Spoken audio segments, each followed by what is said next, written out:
Friday, but a big increase from the Biden administration, which saw about 300 average daily arrests last year. And with all this, we've seen the kind of general range of responses you'd expect. Many on the left condemning the raids and people on the right applauding them. And among the notable reactions here, you had Selena Gomez going viral for posting an Instagram story of herself crying about the general situation in regards to immigrants. I just want to say that I'm so sorry. All my people are getting attacked. The children. I don't understand. I'm so sorry. I wish I could do something, but I can't.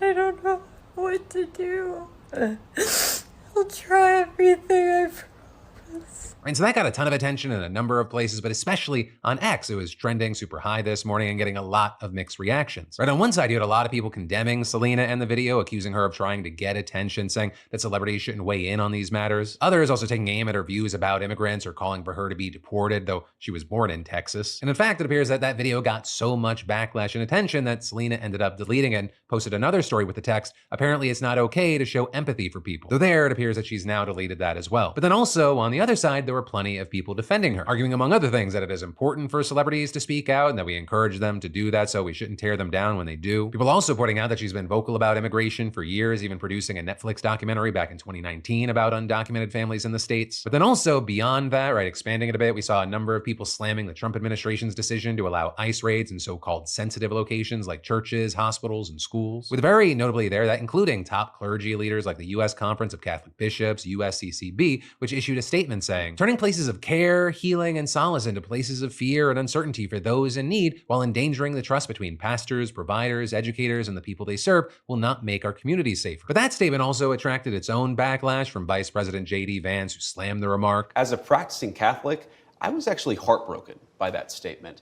And I think that the U.S. Conference of Catholic Bishops needs to actually look in the mirror a little bit and recognize that when they receive over $100 million to help resettle illegal immigrants, are they worried about humanitarian concerns, or are they actually worried about their bottom line? I think the U.S. Conference of Catholic Bishops has frankly not been a good partner in common sense immigration enforcement that the American people voted for. And I hope, again, as a devout Catholic, that they'll do better. Now, very notably with that, you also had a lot of experts pointing out that Vance seems to be referring to the fact that the USCCB has a massive refugee resettlement agency. And they're pointing out that refugees are not illegal immigrants. And in fact, we saw the organization itself echoing that point in a statement responding to Vance's comments, with them noting that the funding that they receive from the US federal government goes towards refugees, all of whom are, quote, vetted and approved for the program by the federal government while outside of the United States. They then also hit back at Vance by emphasizing that their efforts are in line with Catholic religious values, saying, faithful to the teaching of Jesus Christ, the Catholic Church has a long history of serving refugees. But for now, that is where we are with this specific aspect, and I gotta ask you,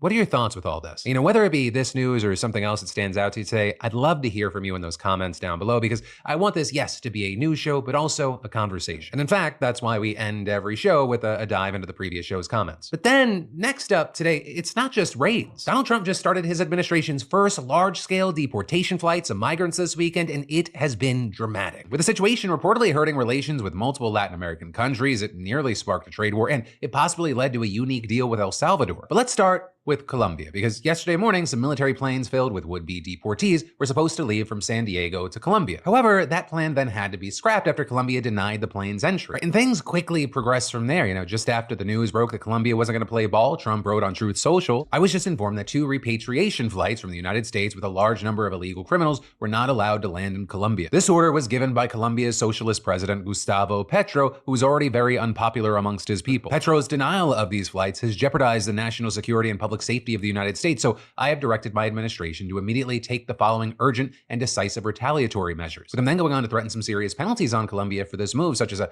25% tariff that was set to start ASAP, followed by a 50% tariff if things didn't change within a week. Also, on top of that, there would be a travel ban on Colombian officials and a revocation of their visas alongside that of their allies and supporters. And that was in addition to threats that included visa sanctions on all party members, family members, and supporters of the Colombian government, enhanced customs and border protection inspections of all Colombian Colombian nationals and cargo on national security grounds, as well as IEEPA, Treasury, banking, and financial sanctions to be fully imposed. And then, in response to that, we saw Colombian President Gustavo Petro writing a very long post on X, and I'm just not gonna get into everything there since this is not an audiobook and there was so much said. But the main things we saw there is that he was defiant of Trump, with Petro calling himself stubborn and warning that Trump wouldn't be able to strong arm him into a policy in writing. You can try to carry out a coup with your economic strength and your arrogance, like with what happened to Allende. I resisted torture and I resist you. With the background there for you being that he used to be a leftist rebel in Colombia before being imprisoned and tortured. He also went on to accuse Trump of being racist and thinking Colombians were inferior, and added that, quote, "I am informed that you impose a 50% tariff on the fruits of our human labor to enter the United States, and I do the same." With Petro then going on to warn that Colombia would just turn to other countries across the globe for trade and relations. And it appeared like, there it is, the Trump administration almost had its first official trade war, except it at least appears that the crisis was avoided because the White House announced last night that Colombia, quote, "has agreed to all of President Trump's terms, including to accept military flights of deportees." Though I will say we're gonna have to wait to see how this plays out in the long term, because,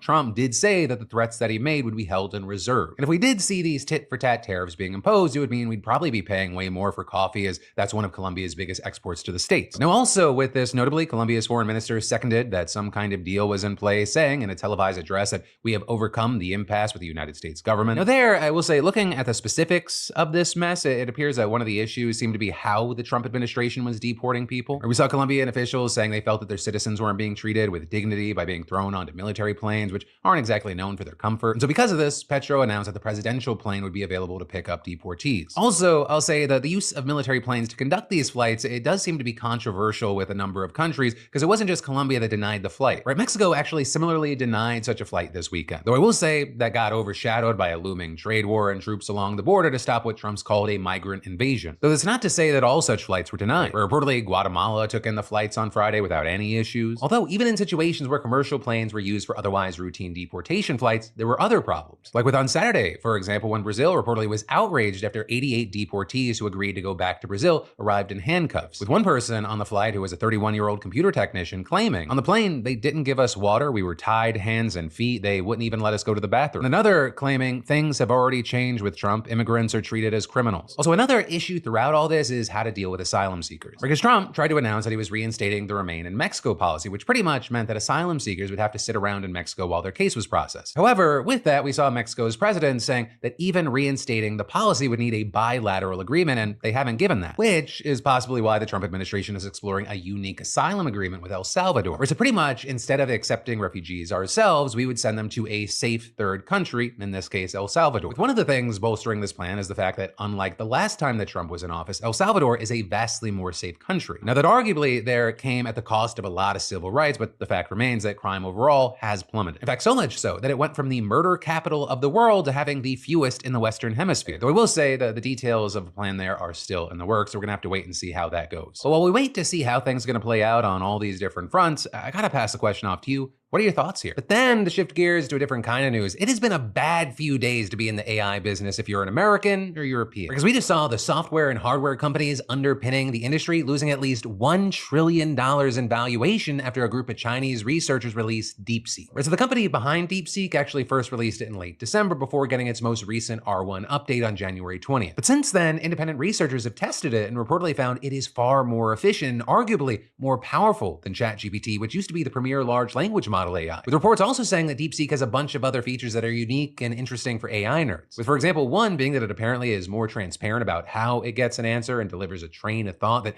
helps people see how it deduced an answer. With the company behind the model saying they hope that this transparency will help increase how accurate it can be in the long run as users point out issues. It also touts itself as open source, which is often considered a huge plus in the tech community. Although some have pointed out that that may not be completely true since it's difficult to verify some things with the budget and hardware constraints of an everyday person. But regardless, it has completely shaken up the industry, especially because of how little money was allegedly spent on it and how quickly it was made. Where the company claims it took just 2 months to develop, it costs less than $6 million and runs on far worse hardware than other models, meaning that it is far more efficient. Which, I mean, that is a far cry from the tens of millions to billions of dollars that other companies have reportedly spent. I mean, 2 years ago, for example, OpenAI claimed that it cost them $700,000 a day to keep ChatGPT running, without reportedly accounting for server costs and access to supercomputers that actually run the AI, while they have paid users to offset those costs, it still amounts to hundreds of millions of dollars a year in just maintenance costs, even if you account for pricing going down as tech gets better. And that also seems evident in the recent pledge OpenAI and other major tech companies made when they promised to spend $500 billion to build out the US's AI infrastructure. And then the final cherry on top that touches on that is that DeepSeek is cheap for people wanting to get more than what the free features offer. Right? ChatGPT costs $20 a month, whereas DeepSeek is closer to a few bucks at most. Now, with that said, it's important to know that some have doubted